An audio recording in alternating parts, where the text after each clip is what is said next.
let's move on to Jonathan. Jonathan, in Arizona. You're talking to Eric and Jim. How you doing? Good. How are you guys? Doing all right, man. Doing all right. I got to see Jim speak at a secular group this morning, and it's funny because this guy that I'm sitting, playing board games with yesterday sits down and he can just fire up a room so quickly when it comes to local boots on the ground activism. It blows my mind, man. So I'm happy to be sitting next to Jim and talking to you, Jonathan. What would you like to talk about? Well, I called a few times it was probably 3 or 4 weeks ago, I think I called, but got you guys at the very end of the show and told you I would try to call back as soon as I could. Mm-hmm. And, it was, we had the conversation that was pretty detailed on the existence of objective morality and stuff. And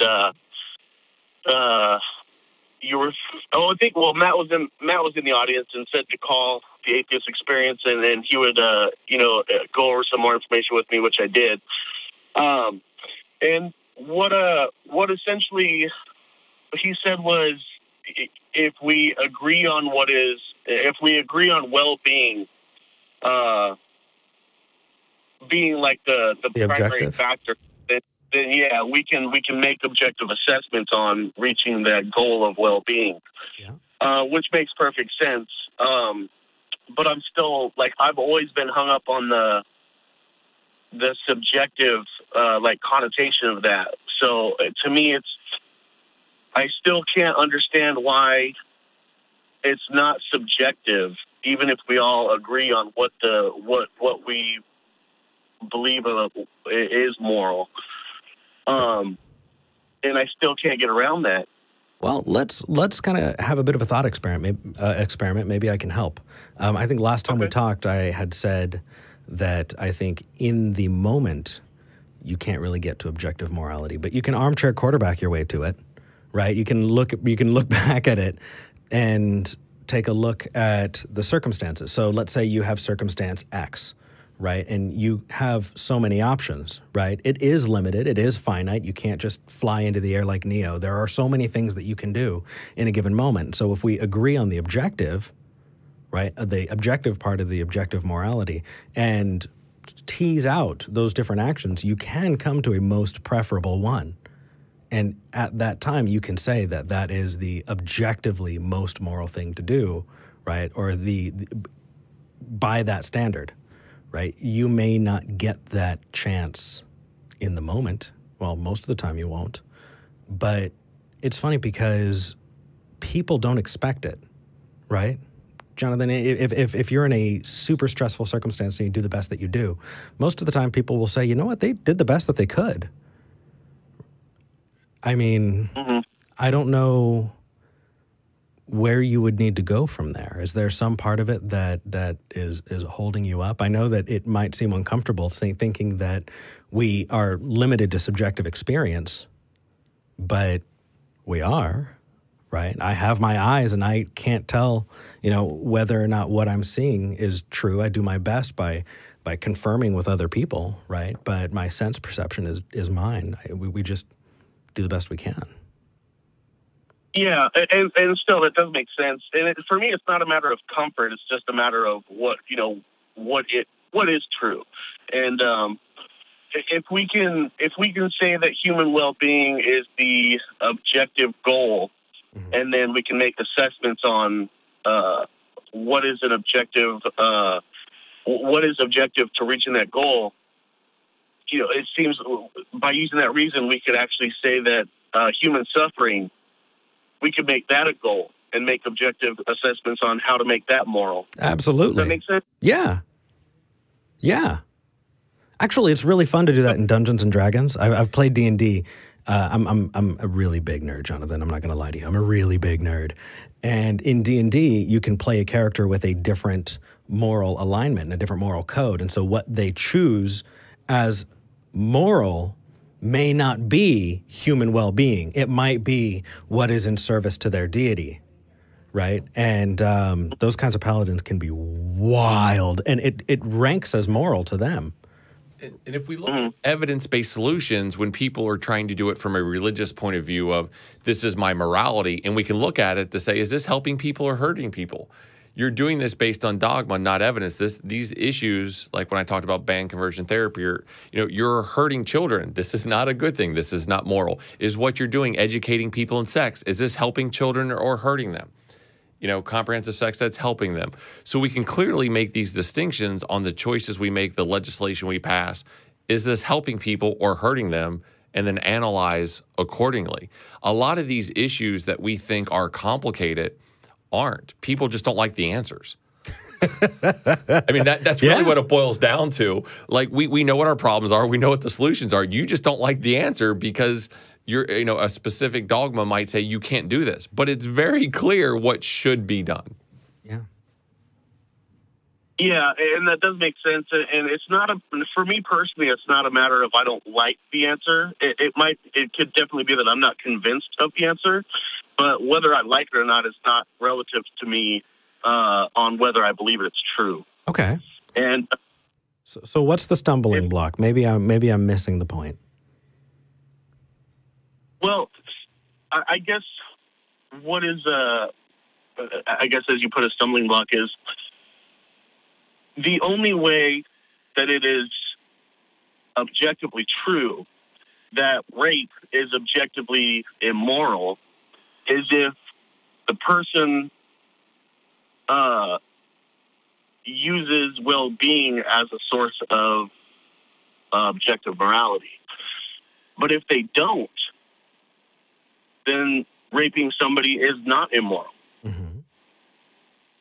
And I just don't believe that. Well, but you can see it in practice, right? You can look back. I mean, you can open up the Bible and find in the Old Testament God saying, go in and kill all of the men, all the women who've known children, all the women who've known men, all the children, and keep the young women who have not known men to yourself. They're yours to do with what you want. And you see that in militaries going throughout human history, right? People going in and freeing a city and then tormenting the people, right? It's not nice. I wish we didn't live in that world. But to the best of my knowledge, that's the one we live in. Isn't it, right? So, do you agree with what I'm saying, though? That if a person doesn't view human well-being as what is objectively moral, then if they do something that causes human suffering, they're not really doing anything wrong. They're not doing anything immoral because they don't use that standard that you and I might use. Well, it's funny. We're social creatures, right? We're kind of held to the moral standards that we create, and we put those into laws, and we enforce those socially. And that's all. That's all true. I understand that, but when it comes to what is objectively true, what is true regardless of our opinion, well, then we can't have access there, Jonathan. I mean, let's zoom out just a little bit and talk about truth. Right? I like to talk about it, you're saying objectively true, but I think I talk about it as capital T truth. And we're never going to know what capital T truth is because we're never going to get there. And our methods of doing it won't actually prove it. We can disprove as much as we can and try and know as many false things as we can, but we actually can't get to that capital T truth. We're at lowercase t truth. And so we're doing our best. What if cosmically the most moral thing to do would be, for other species to see Earth wiped out? And by all metrics, that's the right thing. That would be capital T truth if that was the case, and yet we don't have access to it. We're limited to what we have. And so we have to do the best we can with what we have, right? I mean, in those cases, you can't necessarily determine with a capital T what the truth of that objective, is. We just do the best we can. And some of this is common sense, Jonathan. I mean, I have children, and at a very early age, they knew not to steal or to hurt people. They don't have a philosophical degree. They don't You know, they weren't indoctrinated in religion. You know, you can use some common sense and just to these things that it's common sense. Like raping somebody is not good. It hurts people. Like, and it's a pretty simple. Well, and hurting people is really the key there, because rape socially has not always been something that we as a society have looked out for, and it's something that we in 2019 are still working on fixing, right? But the hurt of another person, when you identify and you grant somebody else's humanity, then you actually are biologically inclined to not do it, right? We have things called mirror neurons. We have all of these different biological pieces that lend themselves to us being social. So kind of everywhere along that path, we are biased toward building those communities rather than breaking them down. So are you saying that being social is like somehow relevant to like morality? Yes, absolutely. Okay. Okay. So if somebody, this is like just a disgusting thought, but if somebody was like into bestiality and it was just, you know, a person having sex with an animal, is there anything moral or immoral about that action? Well, you know, it's interesting.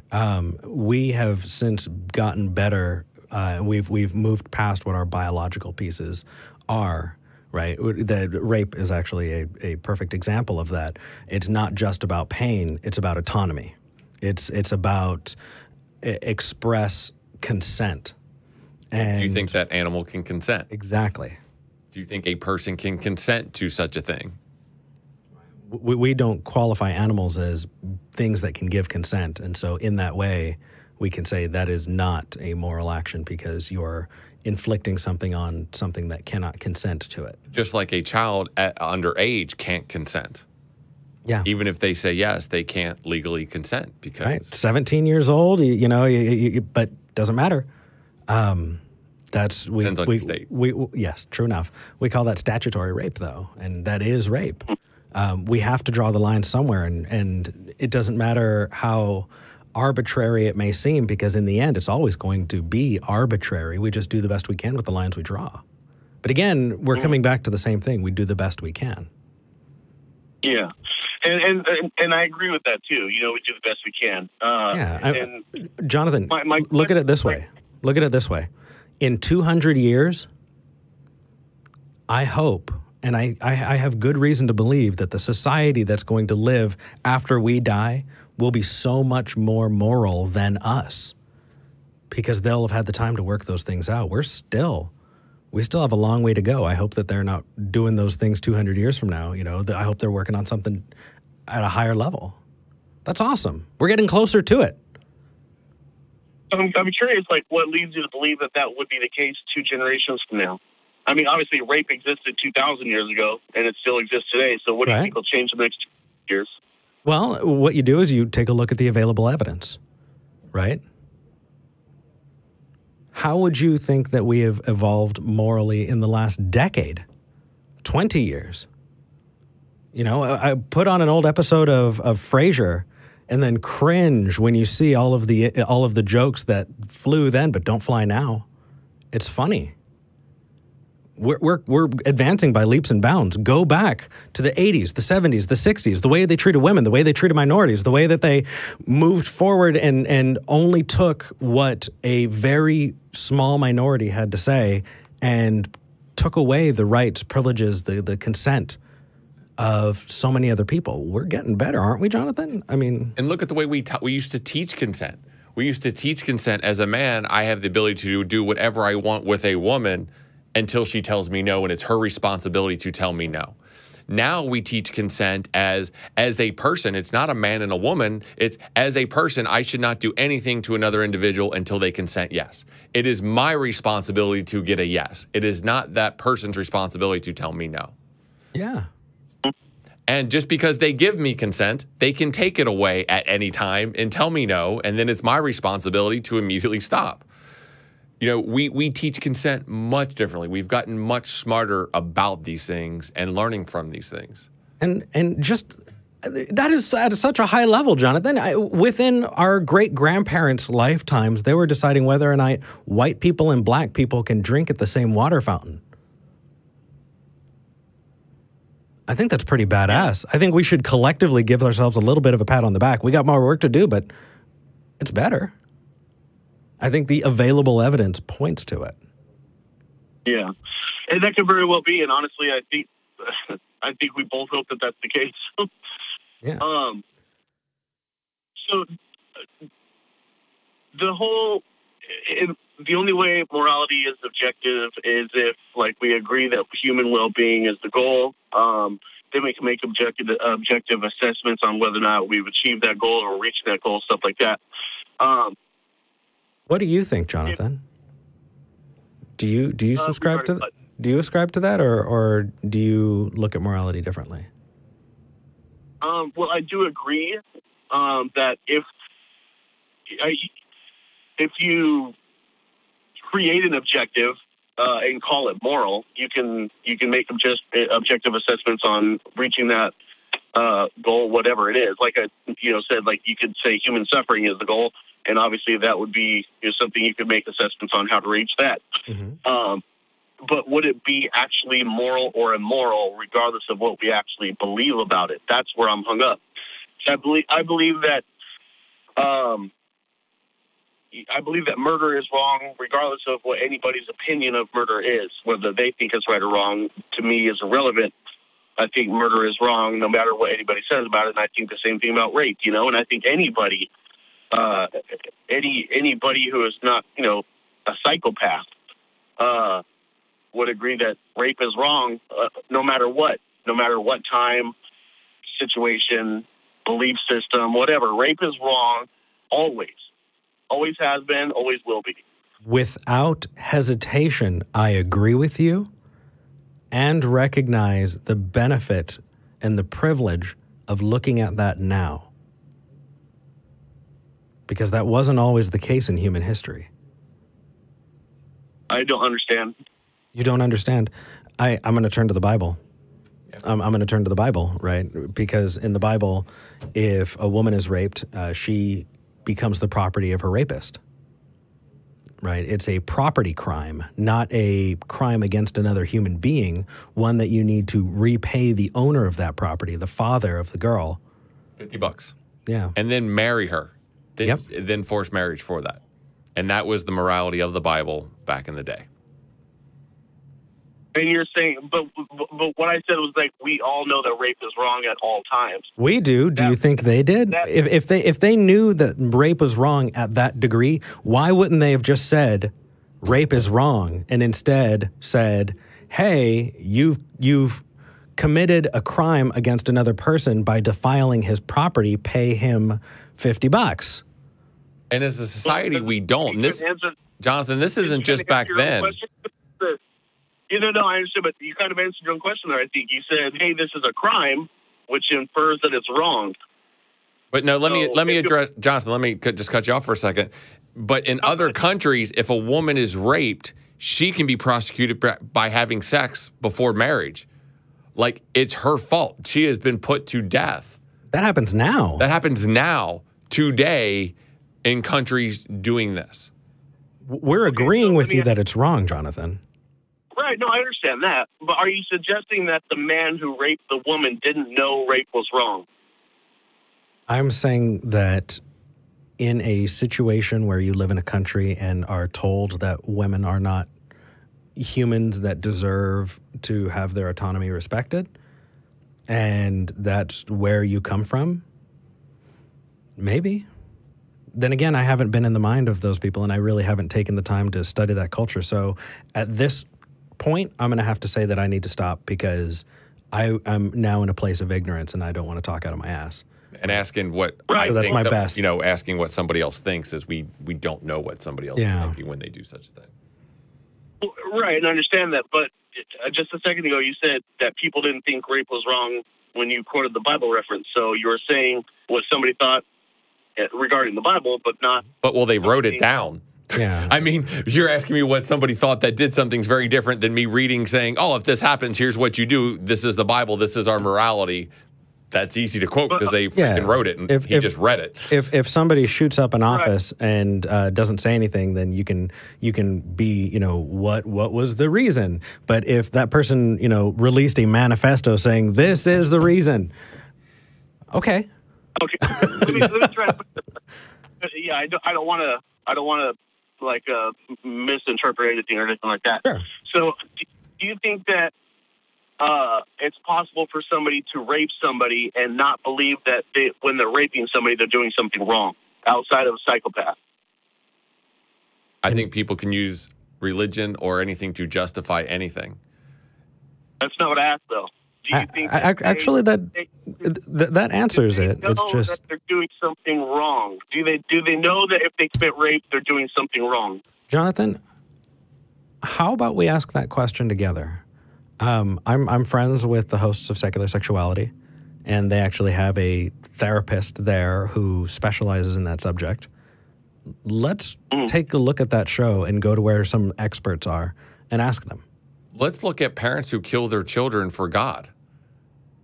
Yeah, that's true. They justify the murder by saying that God they're told them helping their kids. Like, because they're going to heaven, they do the most heinous acts possible as a parent, and they think they're doing good. They think it's in their interest. Isn't it? Parents send their kids to conversion therapy because they think they're helping them. Yeah, you get anti-vax you parents, see right? Some of the most heinous acts that people are able to justify because they think it's for the greater good. But let's and obviously, you guys and myself, we all know that that's wrong. But okay, so I can't really use like the murder, like murder your children because you believe that God wants you to. I've never heard of anybody who's like raped somebody because they believe that God wanted them to. So it's not really a fair comparison. Oh yeah, it is absolutely. Hold on a second. We have a rich history of cults here in the United States. Number one, the Mormon Church. Joseph Smith was on record as saying that if he didn't do what he did, he was going to be punished by God. Right? You have Jim Jones. You have, I mean, go up the list. Absolutely. I mean, there's Oklahoma representative says God uses rape and incest to bring babies into the world. Mm-hmm. That was a quick Google search, right? No, that was a quick Google search. Like, I'm just at the top of the list. I can go down this rabbit hole, like. People absolutely can justify that and think that they're not doing anything wrong. I just got there. It took me a second. I didn't want to jump in until I thought about it, but I'm still going to take it to the host of Secular Sexuality because I could be wrong. But Jonathan, I think this has been a good talk, but we've been on this for a while. I want to get to a few other callers. I hope this has been enlightening or fun. I really enjoyed it. Yeah. I always enjoy talking to you as well, Eric. I think this might be the first time that we have talked.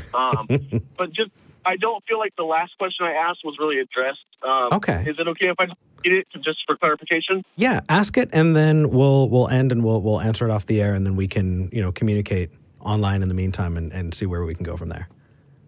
Okay. Okay. So, do you believe that somebody can rape somebody and not believe that they're doing something wrong? And I'll specifically say outside of religion. Outside of like religion. Somebody who. Yeah, say if the world was completely secular. To the best of my knowledge, yeah. I'm open to. I'm open to. You asked a yes or no question. We gave you an answer of yes. Yeah, it is possible. I'm open to learning differently. Wish it wasn't so, but yeah, to the best of my knowledge, yeah. Okay, so that person doesn't know that being raped, that something wrong is happening to himself. It's a matter of privilege. Yeah. You've seen this in medieval times where somebody was going to get married and it was the knights or the king's authority to be able to have sex with that woman. They thought it was their privilege. Ooh, prima nocta. Yes. Yeah. So they were doing this and they thought it was their privilege. They didn't think it was wrong. They thought it was their privilege as a noble person to be able to do this thing. Right. So if the situation was flipped on that person and they were the ones who were being raped, you don't think that they would know that something was wrong? I think they would change their opinion fairly quickly, but they don't look at it that way because they come from a place of privilege. Take a look at our politics today. You can very quickly see a lot of examples of people unable to empathize and put themselves in the shoes of another. If they did, we wouldn't have the issues of, people removing LGBTQ rights all over the United States. We wouldn't have issues of people removing access to affordable women's health care, right, all over the United States. It's because of that inability to connect. Mm-hmm. We're trying, though. All righty, man. Take care, and we'll talk to you next time. All right, you guys take care. All right, you too.